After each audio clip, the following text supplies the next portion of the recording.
Hello out there into the interspace on the internet. And this evening, UK time, I'm joined with a guy called Seth, an OMD fan, who is on the other side of the pond to where I am. And he'll give you an introduction in a moment. And I'd just like to give a very warm welcome to Seth and say thank you for taking part in this quick OMD fan interview. And Seth, could you tell me a little bit about yourself? Sure. My name is Seth. 49 years old. I live in a suburb of Philadelphia. I've lived around Philadelphia basically my entire life. Went to school in the Midwest, but that's another story. I am a history teacher. I am proud to say that I use OMD in my classroom all of the time. I love to start off unison lessons with music. So Enola Gay, obviously that's a slam dunk. Both Joan of Arc songs, 88 Seconds in Greensboro, Bunker Soldiers, the list just goes on. So OMD is not just what my favorite band, they are a crucial part of my teaching. Okay, so that's quite interesting. I've not heard that one being used before, but that's I'm sure Andy McCluskey will be quite intrigued to hear about that one. So how long have you been a fan for, Seth? So I can actually give you the exact date. August 21st, 1985. That is when I saw OMD open for the Power Station. I was 14 years old. I was a guitar player, really into guitar music. Andy Taylor was my favorite guitar player at the time. I wasn't into Zeppelin and all that stuff. I just thought Andy Taylor was a really interesting guitar player. Went to the show. Actually, OMD was the third replacement band. The first band was supposed to be Spandau Ballet, and then Go West, and then this third band I had never heard of before. People kept on telling me the letters. I was like, what? They went on. They blew my mind. It was just unbelievable. When I was watching the backdrop before they went on, I was like, only a bass guitar? Where are the guitars? And no, they were just awesome. And they really blew the Power Station off, and I was hooked. I was hooked from that point on.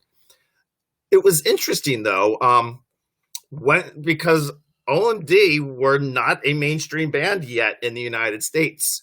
So getting their music was actually pretty hard. I went to the major record stores and I bought Crush like the next day and I put it on. And I don't want to use the word disappointed, but it did not capture the sound that I heard live.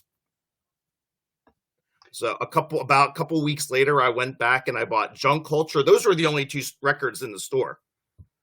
And I was like, okay, this is a lot more like what I had heard. And it wasn't exactly there. So I actually had to get my mom, because remember, I'm 14. I had to get my mom to drive me a little while away to a place called the Princeton Record Exchange. It's in where Princeton University is. And that really is the only independent record store that was around. I mean, everything was just shopping malls and mainstream record stores. And that's where I was able to pick up the first album, Architecture, Morality, and Dazzle Ships. And my mom wasn't happy that I put that much money on her credit card. But when I came home, I was like, there it is. That's the band I saw live. So that was So awesome. obviously, yeah. So obviously, when you saw them live, it was that sort of early raw music from Yeah, especially that first album, yeah, and so over the years, obviously they've now got quite a big catalogue compared right, to those right, Crush days when you came in. sure, So have you got a favorite album? So obviously, there's four sure, generations of albums out there. Do you sure. have a favorite album out there? It might sound cliche, but and as I've got old, it's Architecture and Morality. It's everything about it, the lyric content, the direction. No album from anyone has sounded like that before or since. It's just mind blowing.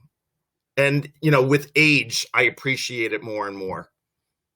Just yeah. So we've been privileged here in the UK and sort of Europe with some classical live performances Sure. of architecture, and it is Yeah. it's a timeless album, quite ahead of itself to some Yeah. extent. Absolutely. So you saw them live for that very first time back in the mid-80s. Yeah. Have you managed to catch them again in sort of recent times? Because they So have a done lot. So I saw them in '85. A couple months later, they opened for the Thompson Twins in Philadelphia again. I didn't have any money, and my parents were, and it was also, it was a hike. My parents would have had to drive. It's not like the UK or in Europe where everything is connected by trains and everything. America's is very backward. So it was really hard to get to the gig. So I didn't get to that one. I did see them on the Pacific Age tour at the Tower Theater in Philadelphia, which was unbelievable. A couple years later, I saw them open for Depeche Mode in Philadelphia. That was, I don't want to use the word disappointing. They were great.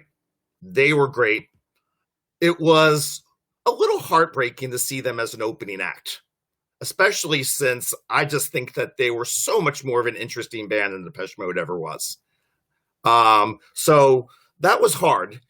Since then, I had in the resurrection, the Renaissance, whatever it is, days of them, I've got to see them every time they've come to Philadelphia.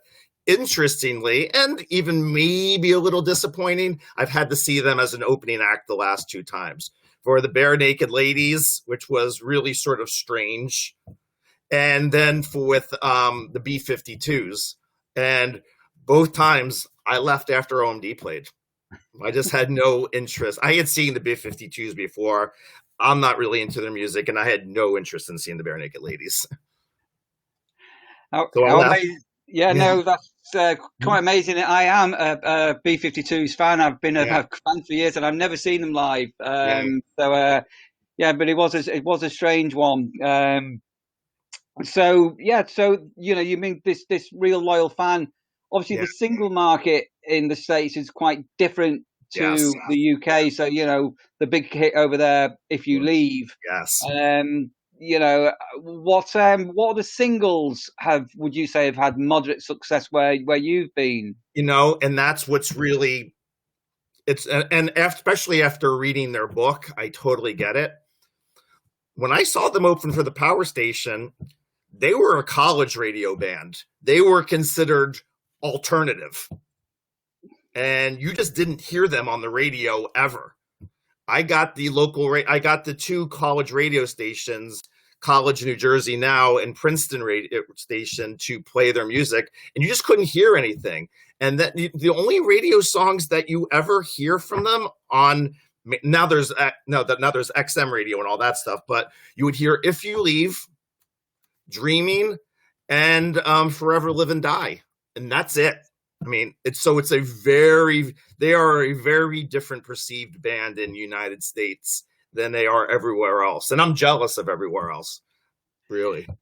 Well, Seth, don't be, and I'll tell you for why. Here in Europe, and especially in the UK, Yeah. anytime they come on any media, all Yeah. anybody ever talks about is Enola Gay. They never Yeah. mention "Dreaming," "Forever Live and Die." Every single interview that's done, it's Right. always about Enola Gay. Right. So it's quite interesting to hear your perspective of Right. things. It's funny you bring up Enola Gay, because after I got Crush, I was a little bit. I don't want you. It just didn't. It didn't sound like the band I saw live, and so I kind of went and I was like, okay, whatever. And then a couple months later, or a couple weeks later, there was a night show on TV called Night Flight, and so it was on Saturday nights late, and they showed Erga Music War, and I saw them do Enola Gay on there, and I was like, there it is. And that got me back to the record stores again. That's the sound. Again, absolutely amazing you mentioned that, because Hug, at the time, we could get that on videotape.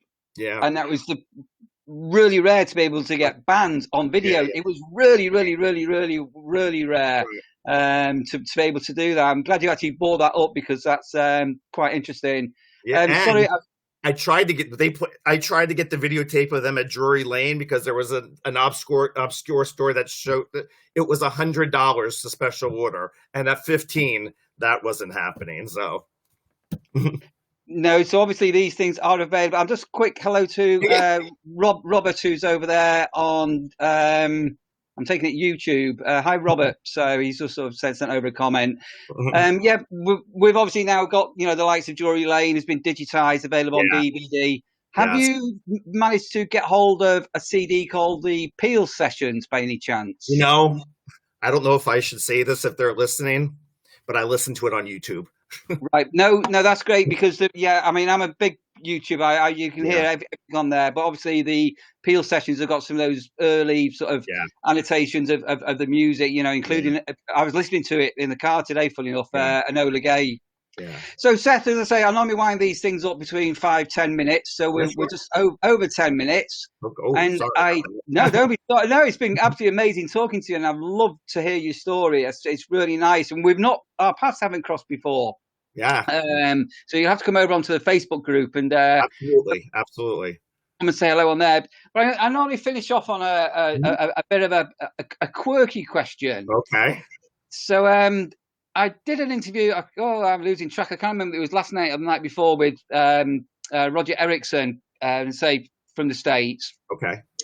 And he commented that one thing he loves about England or the UK is English chocolate. So apparently somebody sends him over English chocolate. Have you ever had a liking, or would you like to know a little bit more either about an English food or an English something? Well, so it's funny you say that. I've been to England twice, and both times I went as a teacher chaperone for student groups, and I'm a vegetarian. So what I found, every restaurant we went to, they were serving me Indian food. So the kids were eating fish and chips, and I was eating Indian food. No, so I mean the vegetarian Indian food. I mean that absolutely it's stonking. Seth, I'm going to sort of semi-wind it down. A quick hello to Darius over in Poland. Hi there, and again another one to Robert. So I am doing a live stream on Monday with Andy McCluskey, which you may know about. So that should be quite interesting. And I just want to say, Seth, a massive thank you for joining us tonight. And it's been great to meet you and get to know a little bit about you. Thank you. And thank you for everything you do. You're welcome, Seth. Goodbye. Bye.